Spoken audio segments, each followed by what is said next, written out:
શ્રી વલ્લભાધીશ गिरिराज धरण की श्याम सुंदर श्री अमने महाराण की श्री गुसाई जी परम दयाल की श्री गोकुल नाथ दाव दयाल की श्री नवनीत प्रिया लाल की अपने माथे बिराजता सेव्य स्वरूप की બધાય વૈષ્ણવને ચાચા કરીને જય શ્રી કૃષ્ણ. જો 8મી આપણે બધા વ્રજમાં જવાનું છે, એટલે અઠવાડિયાથી બધાને મેં ના જ પાડી તે એનાઉન્સ કરી કે હવે મારાથી સત્સંગમાં અવાશે નહીં, કારણ કે એ થાકી જાવ પછી રાતના કાંઈ તૈયારી થાય નહીં, અને તમારે બધાને અઠવાડિયું રહેવાનું છે, મારે એના પછી પાછા 10 દિવસ રહેવાનું છે, કારણ કે મારી સાથે ઘણા બધા વૈષ્ણવ છે બીજા. પણ ઘણીવાર કહેવાય ને કે પ્રેમમાં નેમ ન હોય, એ તો પ્રેમ કી બાત હે ઉધો. એટલે આ લોકો મારા ઘરે આવ્યું પહેલાં 3 જણા બેઠા જ હતા, હવે એને ઓલરેડી મેં ના જ પાડી હતી, બરાબર, અને આ લોકો આવ્યા, પણ કલ્પેશભાઈ ભેગા આવ્યા. ના નિશાબેનને હું તો ફઈબાન ત્યાં ઓળખું, અને એમણે એક વાત બહુ સરસ કરી જે મને બહુ ગમી, જે હા પાડવાનું કારણ. એમણે કહ્યું કે મહિના પહેલાં ઠાકોરજી પુષ્ટ કરાવ્યા, બરાબર, અને પુષ્ટ કરાવ્યા પછી અત્યાર સુધી જન્મદિવસની મને કોઈ બહુ ખેવના નહોતી. ક્યારે આવે ને ક્યારે જાય એનાથી મારે કોઈ મતલબ નહોતો. પણ મારા ઠાકોરજી ઘરે પધાર્યા. જો અત્યાર સુધી મારા નહોતા બોલતા, તમે બધા ન બોલી શકો. હું એમ કહું કે અપને માથે એ બિરાજતા તો તમારે બધા આમ જ હાથ રાખવા પડે, જેના ઘરે ના હોય એને. પરણેલા ન હોય ને એને સેથી ન પુરાય, પરણેલા ન હોય ને એને મંગળસૂત્ર ન પહેરાય, પરણેલા ન હોય ને એની પાછળ હજી પિતાનું જ નામ આવે. હવે તમે બ્રહ્મ સંબંધ લીધું ને પરણી ગયા પ્રભુ સાથે, તો તમે કોના થઈ ગયા? હવે વલ્લભના થઈ ગયા. પણ તમે બધાય જેના ઘરે ઠાકોરજી નથી બિરાજતા એ વલ્લભના હજી થયા નથી. હજી તમે રજિસ્ટ્રેશન કોર્ટમાં કરાવ્યું છે, પણ તમે સાસરે જવાની ના પાડો છો ત્યાં સુધી તમારા લગ્ન ધામધૂમથી થાય. સમજ્યા મારવાલા? તો પછી મારે ના પાડવાનો સવાલ નહોતો, હા જ પાડવાની હતી. અને આજે આ હંસાઈ ખરા મને કે મારા ઓલા ફ્રેન્ડ એના સાસુને લઈને આવ્યા, એટલે આમ સ્પષ્ટ આમ હવે મારે અઠવાડિયું મેળ નહીં પડે, મારી એક્શન કરી મારા ઘરવાળાએ. જો આપણે જે છે ભલે બધાય સાંભળે, અને કેવી હા પાડે. મેં કીધું એનું કારણ છે કે આજે એમના ઘરે પ્રભુ પધાર્યા પછીનો એમનો જન્મદિવસ છે ને, એ જેમ ગુસાઈજીના પ્રાગટ્યોત્સવનો શ્રીજી બાવાના આનંદ હતો, એમ એમને પ્રેરણા કરવાવાળા એમના ઠાકોરજી. હવે હું આવીને તો એના કરતાં એમના ઘરે એમના માથે બિરાજતા એમના ઠાકોરજી વધુ રાજી થાય કે આજે મારી માનો જન્મદિવસ છે. જો સાક્ષાત માનો તો, અને એનાથી વિશેષ એનું નામ નિશા. નિશા એટલે રાત્રિ. પ્રભુ નહોતા પધાર્યા ને જીવનમાં ત્યાં સુધી બધું સુખ હોવા છતાં જીવનની રાત્રિ હતી, અંધકાર. પરંતુ પ્રભુ પધાર્યા પછી જીવનનો અંધકાર દૂર થયો અને સવાર પડી. ભોર ભઈ પનઘટ પે. હવે આ પનઘટ કયો છે એની વાત કરો. એની પહેલાં એમને 54મું વર્ષ બેઠું મારવાલા. 5 ને 4 કેટલા થાય? 9 પૂર્ણાંક છે. એમને અત્યાર સુધી કેમ ઠાકોરજી પુષ્ટ કરાવવાનું મન ન થયું? ઠાકોરજીનો પ્રાગટ્ય ઉત્સવ ક્યારે? નોમનો. રામનવમી ક્યારે? નોમની. ગુસાઈજીનો પ્રાગટ્યોત્સવ ક્યારે?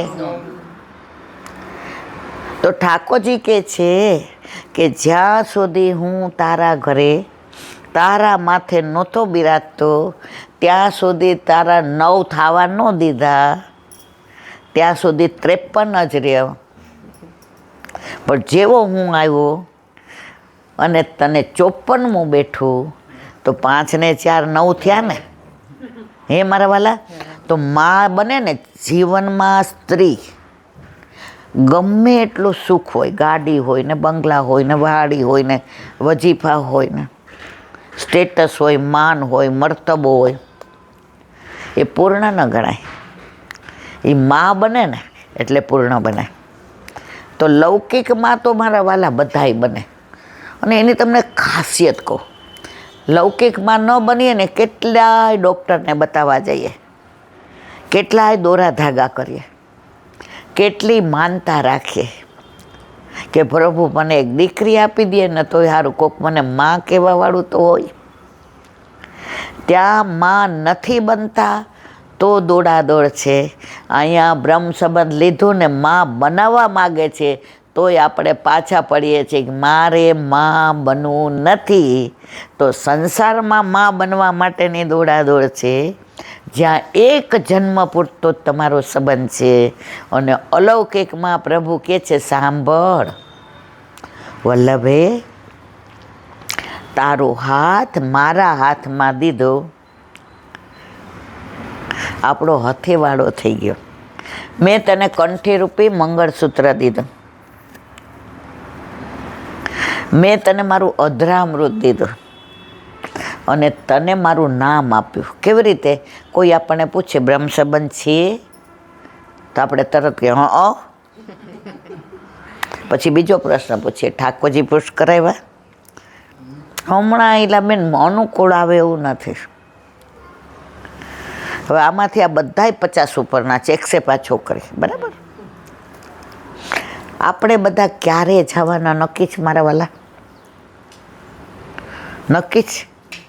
મને કોઈ પૂછે કે કેટલા થયા તો હું કહું 68. મને પૂછે હવે કેટલું જીવવાના તો હું કહી શકું? ખબર છે કે હવે ક્યારે જવાના ખબર નથી, છતાંય ઠાકોરજી પુષ્ટ એટલે નથી કરાવતા કે મારે ગળા બંધણી થઈ જાય, મારે જવામાં તકલીફ પડે, મારા ઘરમાં મારે થોડું સાચવવું પડે. ઘણા મને ઘણાય બાના બતાવે. તમે માં ન બનાવો ને લૌકિકમાં, અને વૈદ તમને એમ કહે ને કે રોજ સવારે 4:30 ઉઠીને તાંબાના લોટામાં રાખેલું ઠંડુ જળ 4:30 પી અને તમારે આટલા આસન કરવાના, તો માં બનવા માટે કરીએ કે નહીં મારા વાલા? કરીએ કે ન કરીએ? સાચું કહેજો. અને પછી તમારે 6 વાગે ચા નહીં પીવાની, ચા છોડી દેવી પડશે તો માં બનશો. અરે ભાઈ, માં તો રોજ 10 વાર પીવા જોઈએ તો મારી દવા અસર નહીં કરે. મનમાં કંઈ ના રહે, હું માં બનતી હોઉં તો ચા છોડવાય હું તૈયાર છું, બરાબર? તો ઠાકોરજી ઘરમાં પધારે તો કોઈ શરત રાખતા જ નથી. તું જેમ રે એમ હું રહીશ. તું સવારે 10 વાગે જગાડે. એક બેન છે એણે ઠાકોરજી પુષ્ટ કરાવ્યા, તો એનો દીકરો બરોડા અપડાઉન કરે છે, તો 9:30 ટિફિન લઈને જાય, સન્મુખ કરી દે બધું. ઠાકોરજીને 10 વાગે જગાડે છે, કારણ કે એ એકલા છે. દીકરો હજી 21 વર્ષનો, હજી પરણ્યો નથી. તો સવારમાં રોજે તો કાંઈ ઓલો રોટલી શાક ના લઈ જાય, રોટલી દાળ ભાત શાક સંભારો છાશ બધું લઈ જાય. તો એણે મને પૂછવા આવ્યા, તો મને કહેલા બેન હું 9:30 પછી જગાડું તો હાલે?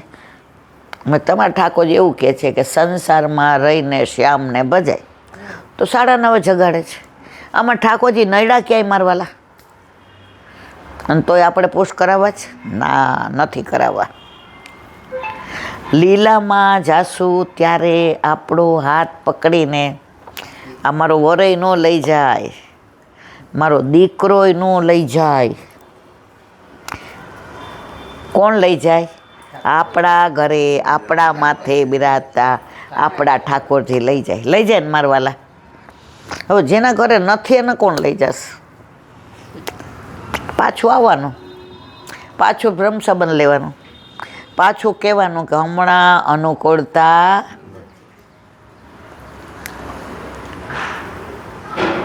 તો વાત કરતા હતા આમના જન્મદિવસની 5 ને 4 9 9 પૂર્ણાંક છે. જુઓ 9 એકુ 9. આપણે ઓલા ટેબલ નહીં અત્યારના અમારા આરાધ્ય સગુન બોલે ને બા મોઢે લઈ લ્યો ને પછી આમ કરે 9 વંજા 9 ને 9 એટલે હું કહું ભાઈ અમને તો 9 દુ 18 આવડે, અમને આવું બધું આવડે નહીં. તો 9 એકુ 9, 9 દુ 18, 8 ને 1 9 તેરી 27, 7 ને 2 9 ચોક 36, 6 ને 3 9 પંચા 45, 5 ને 4 9 છીકે 54, 5 ને 4 9 સત્તા 6 ને 3 દાયે 90. તો પ્રભુ ઘરમાં પધારે છે પછી બધા કાર્ય તમારા પૂર્ણ એવી રીતે કરે કે જેમ 9નો પાડો પછી મોઢે થઈ જાય એમ પ્રભુને ખબર છે કે આના ઘરે હું બિરાજું તો હવે આનું ઘર મારું ઘર નથી, હવે આમનું ઘર નથી, હવે કોનું ઘર છે? એને મને ભેટીને શું વાક્ય વાપરું? આજે મારા ઠાકોરજી બહુ પ્રસન્ન છે. કીધું હું ખોટો તો આડંબર નથી કરતી ને. તો જેના ઘરે નથી બિરાજતા તો એવું તો મને કહી જ ન શકે ને. તો ઠાકોરજી પુષ્ટ કરાવવાથી ડરવાની જરાય જરૂર નથી. એ પહેલાંનો જમાનો ગયો, આઘા રહ્યો ને અડતા નહીં ને ઘા કરવાનું આ બધું નથી. નાય ધોઈને ચોખ્ખા કપડાં પહેરી અને સેવા પહોંચો. પ્રસાદી અને સામગ્રી જુદી રાખો. ઔડાના મકાનના એક રૂમમાં એ બેનને લાગ્યું તો એક રૂમ એમને મળ્યો. હવે પહેલાં એ ચાલીમાં ભાડે રહેતા હતા એટલે લેટ્રિન બાથરૂમ જવું હોય ને તો બિચારાને લાઈનમાં ઊભું રહેવું પડે. હવે ઠાકોરજી પુષ્ટ કરાવવા પણ બધા ઓલા આવતા જતા અડે. હવે એણે આ ઔડામાં ફોર્મ ભર્યું તો એનું મકાન લાગી ગયું. તો ઔડામાં એક રૂમ, એમાંય પાછા હપ્તા ભરવાના. એ કાગળિયો લઈને મારા ઘરે સીધા આવ્યા. એ હવે મને 15 દીમાં પોઝેશન મળી જાય પછી મારે ઠાકોરજી પુષ્ટ કરાવવા ચીલાબેન મને એટલે જ મકાન આપ્યું. એક રૂમ મળ્યો, એને રૂમ મળ્યો એનો આનંદ એ હતો કે હવે હું મારા ઘરે મારું ઘર છે, હવે મારે ચાલીમાં નહીં રહેવું પડે. હવે બધા મારા ઘરે ઘૂસીને, ચાલીમાં કેવું ગમે ત્યારે ગમે એના ઘરમાં સેજ મેળવણ આપજો ને, ભીંડો છે બટેકા છે થોડો ભીંડો આપજો. ચાલીમાં રીત છે. હવે ઈલાબેન કોઈ મારું ઘર નહીં ખખડાવે. હવે તો મારું ઘર મારા ઠાકોરજી જ ખપડ. મારું ઘર છે ગોકુળ. હવે આપણે બહાર જાય ને તો એક વૈષ્ણવ એક ધોળ ગાઈને જાય, મને આવડતું નથી પણ એ એક લીટી મને ગમી ગઈ.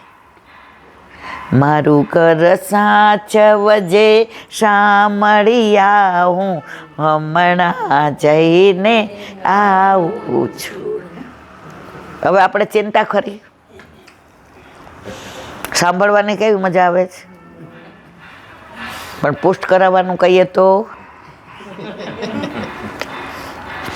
મારા વાલા જરાય ગભરાવાનું નહીં.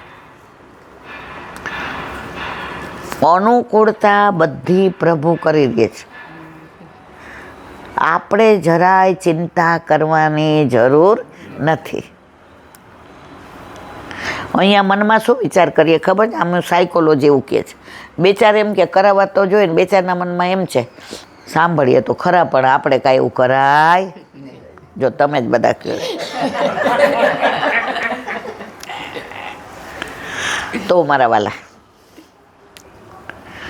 બાળપણને જવાનીમાં અડધું ગયું, બાળપણને જવાનીમાં અડધું ગયું, હવે બાકી છે એમાં દ્યો ધ્યાન, જીવન થોડું રહ્યું, તમે ભાવે ભજી લો ભગવાન, જીવન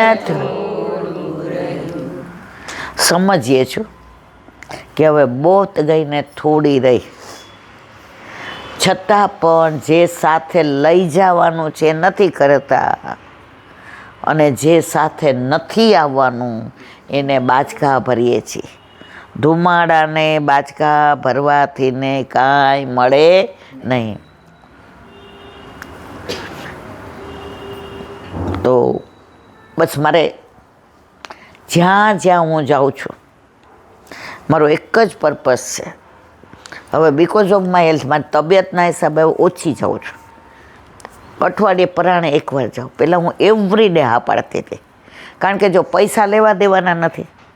ભક્તિના પૈસા લઈએ ને મારા વાલા, તો એક એક રૂવાએ તમને કીડા પડ્યા વિના રહે નહીં.